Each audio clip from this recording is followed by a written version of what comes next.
செம பரபரப்பான எபிசோடு வந்திருக்குன்னே சொல்லலாம். இந்த வீடியோ பிடிச்சிருந்துச்சுன்னா லைக் பண்ணி நம்ம சேனல் கண்டினியூவாக ஆதரவு வந்துட்டாங்க. ஆயிலிக்கு நல்லாவே தெரிஞ்சிருச்சு. அந்த குடும்பத்தை வேற காப்பாற்றணுமே அப்படின்னு சொல்லிட்டு வேக வேகமாக சிவாக்கு ஃபோன் அடித்து நடந்த விஷயத்தெல்லாம் சொன்னோன்னே இனிமேட்டு இங்கே நேரத்தை கடத்த வேணான்னு சொல்லிட்டு வேக வேகமாக வந்துக்கிட்டு இருக்காங்க பைக்கில். ஒரு பக்கம் நம்ம ஆயிலி விஜயகுமார் கிட்ட பேசுகிறாங்க. சார், நான் போலியாக ஒரு குடும்பத்தை நடிக்க வச்சுருக்கேன், என்னோட குடும்பம்னு சொல்லி. அப்படி இருக்கும்போது வர்மாக்கு நான் தான் அர்ச்சனாவோட பொண்ணுன்னு தெரிஞ்சப்ப நிச்சயம் நாங்கள் ஏற்கனவே ப்ரீவியஸாக ஒரு குடும்பத்தை நடிக்க வச்சுருந்தவங்களுக்கு பிரச்சனை வரும். நாங்கள் அங்கே தான் போயிட்டுருக்கோம். எங்கள் குடும்பத்தையும் கண்டுபிடிக்கிறதுக்கு ஏதாவது முயற்சி பண்ணலாம். நீங்கள் என்ன பண்ணுறீங்கன்னா அந்த வேலையும் கொஞ்சம் எனக்காக பார்த்து கொடுக்க முடியுமா அப்படின்னு சொல்லி கேட்ட உடனே, சரிம்மா, தாராளமாக பண்ணிக்கலாம், எந்த பிரச்சனையும் இல்லைங்கிற மாதிரி சொல்லிடுறாங்க. சரின்னு சொல்லிட்டு விஜயகுமார் 4-5 அசிஸ்டண்ட்டை அப்படியே வேக வேகமாக ஐலியோட ஒரிஜினல் வீட்டுக்கு அனுப்பிச்சி வைக்கிறாங்க. அப்போன்னு பார்த்து ஐலியோட சித்தி பார்க்குறாங்க.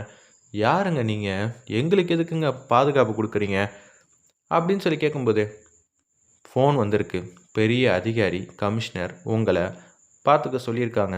எதுக்காக அதெல்லாம் எங்களுக்கு தெரியாதுமா அப்படின்னு சொன்னோன்னே, பெரிய பெரிய ஆளுங்கள்லாம் சம்மந்தப்பட்டிருக்கனால இதுக்கு பின்னாடி நம்ம வீட்டிலேருந்து 30 வருஷத்துக்கு முன்னாடி இருந்தால அவள் காரணமாக இருப்பாங்கன்னு யோசிச்சுட்ருக்காங்க. அவங்க அம்மாலேருந்து எல்லாரும். என்னடா அது இப்படியெல்லாம் நடக்குது அப்படின்னு சொல்லும்போது பத்மா பாட்டி பேசுகிறாங்க. சும்மானே இருக்க மாட்டிங்களா?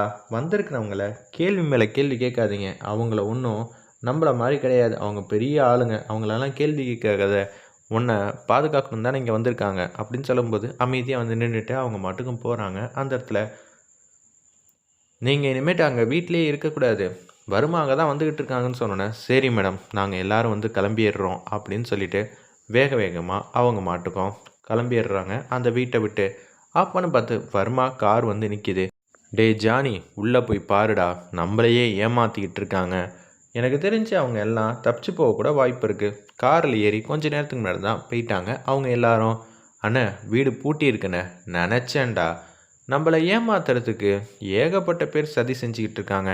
இதுக்கு பின்னாடி வேறு ஏதோ ஒன்று நடக்குதுடா, அது மட்டும் தெளிவாக தெரியுதுன்னு சொல்லிட்டு அவங்க மட்டும் போக ஆரம்பிச்சிடுறாங்க. வர்மாவுக்கு சந்தேகம் வராத அளவுக்கு ஆயிடுச்சு. எப்படியோ அவங்கள ஓரளவு சேவ் பண்ணியாச்சு. இப்போ நம்ம குடும்பத்துக்கு போக வேண்டியதான். இப்படியே எப்படி ஐலி போவ? பார்த்தீங்களா, நான் ரொம்ப கவலையில் இருக்கிறதுனால என்ன பண்ணும் ஏது பண்ணுன்னு எனக்கு தெரிய மாட்டேங்குது அப்படின்னு சொல்லிட்டு அவங்க எப்போதும் போல் நார்மலாக புடவையெல்லாம் கட்டிட்டு அவங்க வீட்டுக்கு போகிறாங்க. அவங்க சித்தி முன்னாடி நிற்கிறாங்க. சித்தி, நான் வந்திருக்கேன் சித்தி. எதனால் இப்போ 2-3 அதிகாரியெல்லாம் நம்ம வீட்டு வாசலில் நிற்கிறாங்கன்னு தெரிஞ்சுக்கலாமா? எல்லாம் எங்கள் அம்மானால தான். ஓ, உங்கள் அம்மானால் அப்பயும் நிம்மதி இல்லாமல் போச்சு, இப்பயும் நிம்மதி இல்லாமல் போச்சு. ஏன் சித்தி எங்கள் அம்மாவை இப்படி பண்ணிகிட்ருக்கீங்க? அவங்க உங்களுக்கு அக்கா தானே அப்படின்னு சொல்லும்போது, போதும் நிறுத்து, உன் வேலையை பார்த்துட்டு போ. அக்கா இல்லை அக்கா, எங்களால் நிம்மதியாகவே இல்லாமல் போனதுக்கு முழுக்க முழுக்க காரணம் உன்னோட அம்மா மட்டும்தான். உங்கள் அம்மா திருப்பியும் எப்போ பேச்சுவார்த்தை நடந்துச்சோ அப்போ எனக்கு தெரிஞ்சு போச்சு, இந்த குடும்பத்தில் ஏதாவது ஒன்று அடுக்கடுக்காக நடக்க போகுதுன்னு. எங்களால் நிம்மதியே இல்லாமல் போகிறதுக்கான முக்கிய காரணம் உங்கள் அம்மா மட்டும்தான். உங்கள் அம்மானால தான் எனக்கு பிரச்சனையே அப்படின்னு சம கோவத்தில் பேசிகிட்டு இருக்காங்க. இதை கேட்ட உடனே, கொஞ்சமாவது நியாயமாக பேசுகிறீங்களா? எங்கள் அம்மா எல்லாருக்கும் நல்லது தான் செய்வாங்க அப்படின்னு சொல்லும்போது ரித்திகாவோட அத்தை கடுப்பாயிட்டாங்க. என்ன நினச்சிக்கிட்டு இருக்க? நான் இப்படி இருக்கேன்னா முக்கிய காரணமே அதுக்கு உன்னோட அம்மா தான். தேவையில்லாமல் நான் அதுவும் பேசுகிறதுக்குள்ளே மரியாதையாக இங்கேருந்து போயிடு அப்படின்னு சொல்லி சத்தம் போட்டு பேசினோன்னே, என் குடும்பத்துக்காக தான் நான் இங்கே நிற்கிறேன். அப்படி இருக்கிற சூழ்நிலையில் அவங்க புரிஞ்சிக்கவே மாட்டேங்கிறாங்க அப்படின்னு சிவா கிட்ட புலம்புறாங்க. அதான் இவங்க எல்லோரும் நிற்கிறாங்கல்ல, நம்ம பக்கத்தில் மறைவாக நின்று யோசிப்போம், அதுக்கப்புறம் எதுவாக இருந்தாலும் பார்த்துக்கலான்னு சொல்லிட்டு அப்படியே நின்றுட்டே இருக்காங்க. வருமாவும் இனிமேட்டு இங்கே வரத்துக்கு வாய்ப்பு இல்லை, அவங்க இந்த ஏரியா விட்டே போயிட்டாங்கன்னு தெரிஞ்சதுனால இவங்க கொஞ்சம் சந்தோஷப்படுறாங்க. வா ஐலி, இனிமேட்டு இங்கே நின்று பிரயோஜனம் இல்லை, நம்ம வீட்டுக்கு போகலாம் அப்படின்னு சொல்லும்போது எல்லாம் அவங்கள சொல்லணும். என்ன கூட்டிகிட்டு போகிறப்ப எங்கே போகிறோம் ஏது போகிறோன்னு சொல்லாமல் அவங்க மாட்டுக்கும் போயிட்டாங்க. இதுவே அங்கே நான் இருந்திருந்து முன்னாடியே தெரிஞ்சிருந்தா ஏகப்பட்ட பேரை வச்சு சுற்றி வளைச்சிருப்பேன். ஆனால் அங்கேயும் அதிகாரிங்க வந்தாங்க, ஆனால் அங்கே நடந்ததே வேற அப்படின்னு சொல்லிட்டு புலம்பிக்கிட்டு இருக்காங்க. முதல்ல இந்த தகவலை சொல்லுவோன்னு சொல்லிட்டு விஜயகுமாருக்கு கால் பண்ணுறாங்க. சார் இன்னைக்கு நான் அந்த வர்மாவை சந்தித்தேன். என் குடும்பத்தில் இருக்கிற யாரோ ஒருத்தவங்க தான் என்னை கூட்டிகிட்டு போனாங்க. சரி ஐலி, அப்புறமேட்டு என்ன ஆச்சு? எல்லாம் தெரிஞ்சதுக்கு அப்புறமேட்டுக்கு நான் பார்த்துக்கிறேன். எனக்கு கீழே இருக்கிற எல்லாரையும் நான் வேறு இடத்துக்கு மாற்றிட்டு புது ஆளை வந்து நியமனம் பண்ணுறேன். நிச்சயம் அவங்களால எதுவுமே வந்து கஷ்டம் வராது. இல்லை சார், இப்படியெல்லாம் நீங்கள் மாற்றினீங்கன்னா ஏன் மூலியமாக தான் தகவல் தெரிஞ்சிச்சுன்னு நல்லாவே தெரிஞ்சிடும். அப்புறம் நான் தான் ஏடின்னு தெரியறதுக்கு வாய்ப்பு இருக்குது. ஆல்ரெடி வர்மா அதை கண்டுபிடிச்சிருந்தாலும் ஆச்சரியப்படுறதுக்கு இல்லை. கொஞ்சம் அமைதியாக இருக்குங்க சார். தெரிஞ்சிருச்சுல யார் யார் எப்படின்னு. ஆமாம் எலி, அதுவும் கரெக்டு தான் சொல்லிட்டு அவங்க மட்டும் ஃபோனை வச்சிடுறாங்க அந்த இடத்துல.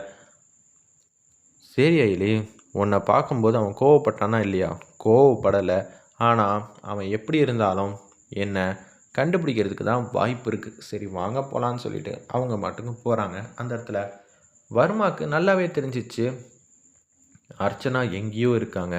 அர்ச்சனா குடும்பத்தை வச்சு நம்மளை ஏமாத்துறாங்கன்னா அப்படின்னா அவங்க சொந்த பந்தம் எல்லாரும் இன்னமும் இங்கே தான் இதே ஊரில் இருக்காங்கன்னு தெளிவாக தெரியுது. அவங்கள காப்பாற்றுறதுக்கு தான் இங்கே வந்து நடக்குதுன்னா ஏன் அர்ச்சனா இருக்கக்கூடாது அப்படின்னு சொல்லிட்டு சிட்டி ஃபுல்லாக எல்லா இடத்துலையும் தேடுங்கடா, நம்ம கண்டிப்பாக அர்ச்சனாவை சந்திச்சே ஆகணும் அப்படின்னு சொல்கிறப்ப டக்குன்னு அர்ச்சனா அவங்க முன்னாடி வந்து நிற்கிறாங்க.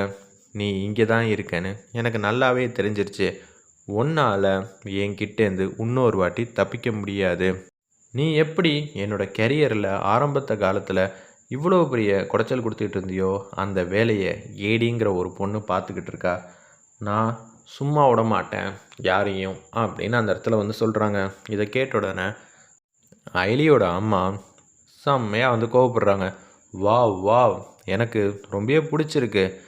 சரி, நீ ஏதாவது சொல்லணுன்னா என்கிட்ட சொல்லு அப்படின்னு சொல்கிறப்ப இது எல்லாம் நம்ம ஐலியோட கனவு போல் காட்டுறாங்க.